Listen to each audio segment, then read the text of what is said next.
What is up, all my hope healers and hope dealers? Welcome to my YouTube channel, my PhD, my prison history diploma. My name's Kim. I did 10 years and 8 months in Florida Department of Corrections, and I've been out for over 15 years now. Yes, freedom is our birthright. Yes.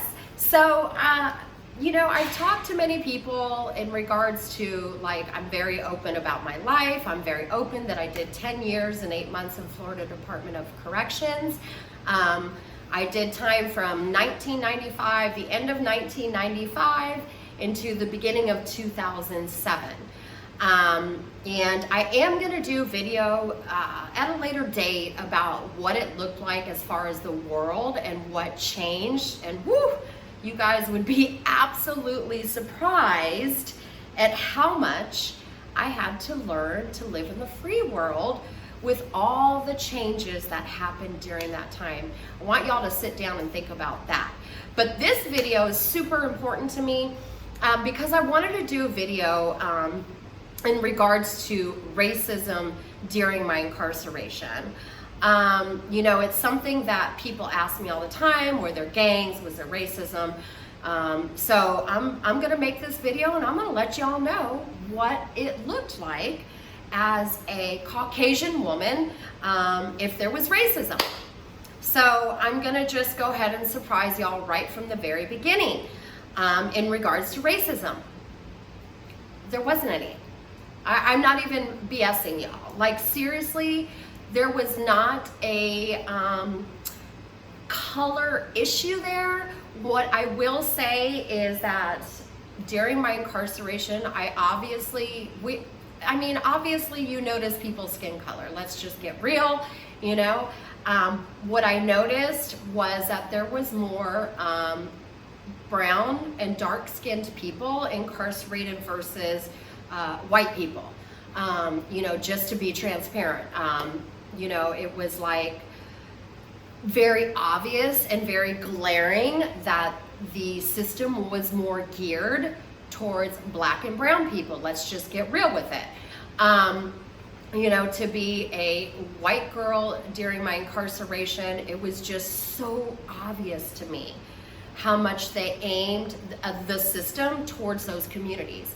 Now, excuse me, to go on the subject in regards to racism, it is very, very truthful that I'm telling y'all there was not arguments or fistfights in regards to racism. People weren't fighting each other based off their skin color.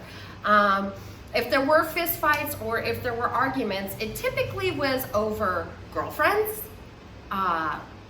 canteen, things like that. It could be the whole dorm is having a bad day and all of a sudden a fight breaks out, but literally never saw two people get into an argument based off of race.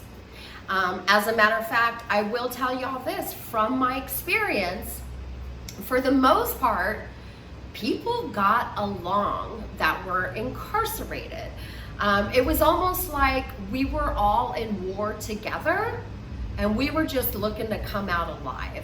And what I mean by that is the racism or the hate really came from the staff down to the incarcerated people.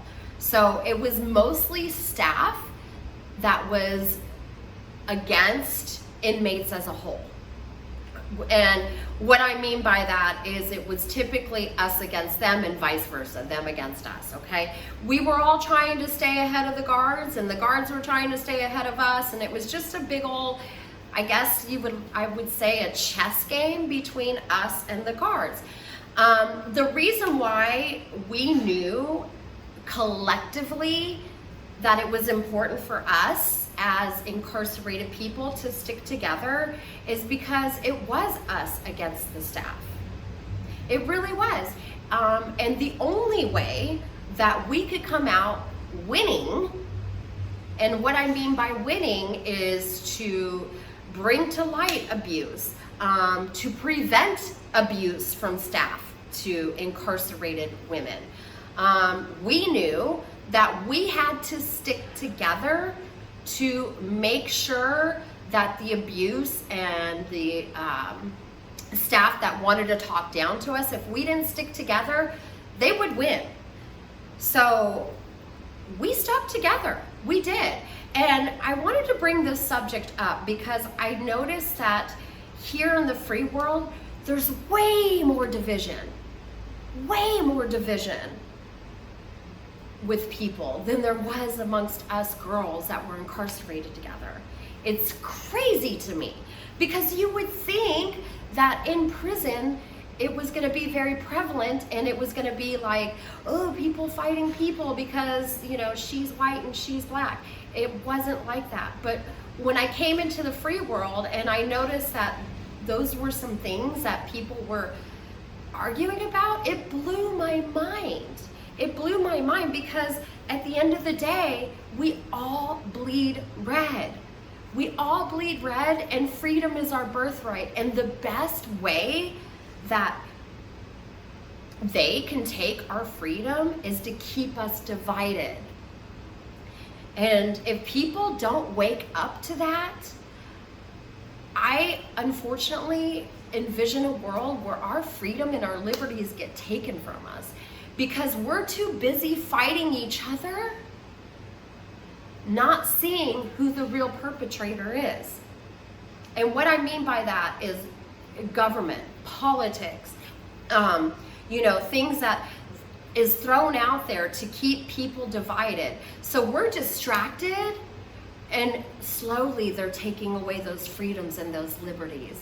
Okay, let's just call, a spade a spade.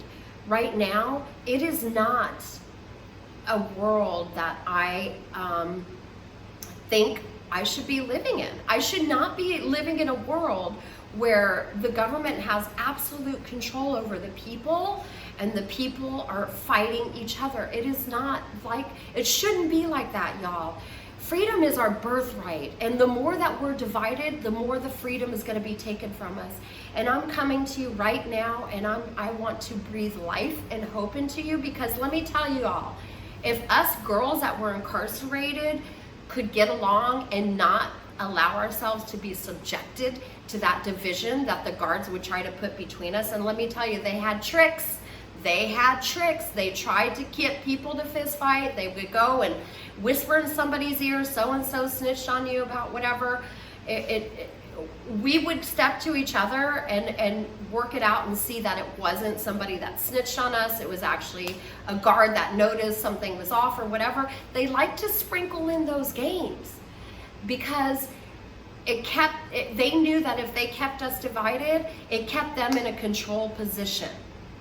Okay, and I always tell people where I learned how to have the ultimate freedom, y'all are going to be blown away. It was during my incarceration. They had my vessel incarcerated, but they couldn't have my mind.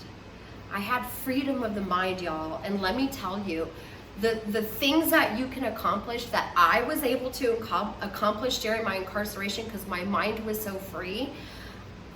I was able to smoke a lot of weed, eat good food, and it was because I knew for a fact that freedom was my birthright. And I knew for a fact that no matter where I was at, physically, I could make things really good for me. And I wasn't gonna let anybody stop me from living the best way that I could during my incarceration. So I learned how to have freedom of the mind. I also learned the tricks that was trying to keep people separated. I always tell people I can see through muddy water, and that's why I say I have my PhD, because incarceration taught me to see things on a different level. It taught me to learn that people are going through their own pain, their own hurts in life, and it had nothing to do with me. And when I took the time out to get to know somebody and I learned about their past and what made them who they were, it really brought us closer together. And there's no room for anger towards each other. Y'all, we have got to look out for our freedom. We've got to be aware that the more they keep people divided, the more they're winning. And I don't want them to win, y'all. We deserve a great life. We deserve good food on our table. We deserve to live in a house that has running water and electricity. We deserve the safeties, the things that keep us safe, which is a roof over our head, food, running water, and love. And y'all, I have a belief inside my heart that we can do this. We can rise up together. We the people are the power. And I used to say this during my incarceration all the time.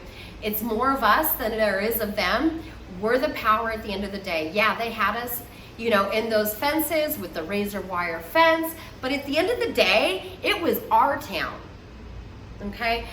Prison was just like a little city within a city. It was our place. It was our stomping grounds. We made the rules. We couldn't leave physically, but we made the rules of what was able to go on in there. And y'all, we have that same power within ourselves here in this free world, right here, right now.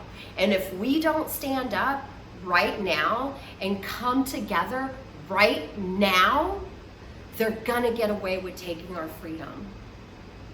And I don't want that to happen. I've had my freedom taken, y'all, and I don't want to give away my freedom again. It's not who I am, and it's not who you are.